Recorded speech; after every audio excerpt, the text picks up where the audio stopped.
இப்போ யாருன்னு பார்த்தீங்கன்னா கூடு கும்பிட போடுறவங்க நம்ம நாடக கட்சிக்கு ரொம்ப கூடு கும்பிட போட்டாங்கன்னு நினைக்கிறேன். இந்த பத்திரிகை நண்பர்கள் நியாயத்தை ஒரே ஒரு பத்திரிகை பேசியிருக்காங்க.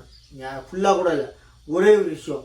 கூட்ட நெரிசலுக்கு தமிழ்நாடு அரசு பொறுப்பான்னு கேட்ட ஒரே ஒரு வார்த்தைக்காக தமிழ்நாடு அரசு கேள்வி டிவியில் இதை புதிய தலைமுறை தூக்கிட்டாங்க. இதெல்லாம் உச்சபட்ச கொடுமைங்க. நீ சொல்றதே கேட்கணும், நீ பண்றதே நியாயம், நீ வாழ்க வாழ்கன்னு சொல்லிக்கிட்டே இருக்கணும். இதெல்லாம் கேவலமான ஊற்றி மூடிட்டாங்க. இந்த 2026 இனிமேல் ஆயுசு முழுக்க உங்க பேரை சொல்லிட்டு யாரும் ஓட்டு கேட்டு போக முடியாது. எலெக்ஷனுக்கு நின்னாலும் நில்லுங்க, பரவாயில்ல, யாருமே வேணாம்னு சொல்ல, அது ஜனநாயக உரிமை, யார் வேணாலும் நிற்கலாம். ஆனால் இன்னைக்குன்னா எந்த ஒரு எலெக்ஷன்லையும் கவுன்சில் எலெக்ஷன் கூட டெபாசிட் தூக்க வைப்பாங்க மக்கள், சரிங்களா? அதே மாதிரி கூடு கும்பிடு போட்ட பல பேர் பத்திரிகை நண்பர்களாகட்டும் நிறைய பேர், இந்த மீசை வச்சாரு நக்கீரன் கோபால், இவரெல்லாம் வந்து எவ்வளோ லட்சம் எவ்வளோ கோடி வாங்கலான்னு தெரியல டிஎம்கே வாழ்க சொல்கிறதுக்கு. அதே மாதிரி இப்போது நம்ம பத்திரிகை நண்பர் மாதேஸ்வரின்னு நினைக்கிற ஃபோட்டோ பார்க்குறாங்க, திருப்பி டிஎம்கே வேண்டி தப்பு செஞ்சாங்க, என்ன தப்பு செஞ்சாங்க திருப்பி சொன்னார்.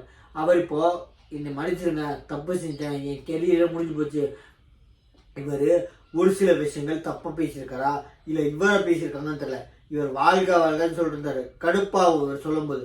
ஆனால் இப்போ இவரே வந்து மன்னிப்பு பகிரமாக கேட்டிருக்காரு, என்னை மன்னிச்சிருங்க, என் கெரியரே ஸ்பாயில் பண்ணிட்டாங்க, தப்பு தான், மாற்றத்துக்கான எல்லாருமே தேடிட்டு இருக்காங்க.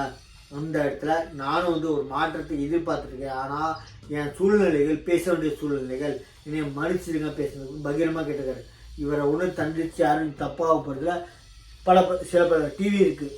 என்ன இந்த மாதிரி துரத்தி விடுறவங்க வாழ வைக்கிறதுக்கு தயவுசெய்து இந்த மாதிரி தப்பானதுக்கு என்னைக்கு துணைப்பாதீங்க, தைரியமாக நில்லுங்க, கெரியர் போகாது. மன்னிப்பு கேட்டிங்கன்னா அது பொதுமக்கள்கிட்ட பகிரமாக மன்னிப்பு கேட்டிருக்கீங்கன்னா கவலைப்படாதீங்க, சரிங்களா? யார் மன்னிக்க இந்த மாதேசன் சொல்கிறது பகிரமாக எனக்கு மன்னிச்சிருங்க, மாற்றத்தை எதிர்நோக்கி இருக்கீங்க மக்கள், பொதுமக்கள். நான் கொஞ்சம் உறுதுணையாக நின்றுக்கணும், ஆனால் என் சூழ்நிலைகள் நிற்க முடியல, நான் வந்து பகிரங்கமாக நான் பேசுனதுக்கான மன்னிப்பு கேட்டுக்கிறேன்னு சொல்லியிருக்கிறேன். எப்படி பார்க்குறீங்க? நம்ம சேனலை சப்ஸ்கிரைப் பண்ணி பாருங்கள். தேங்க்யூ.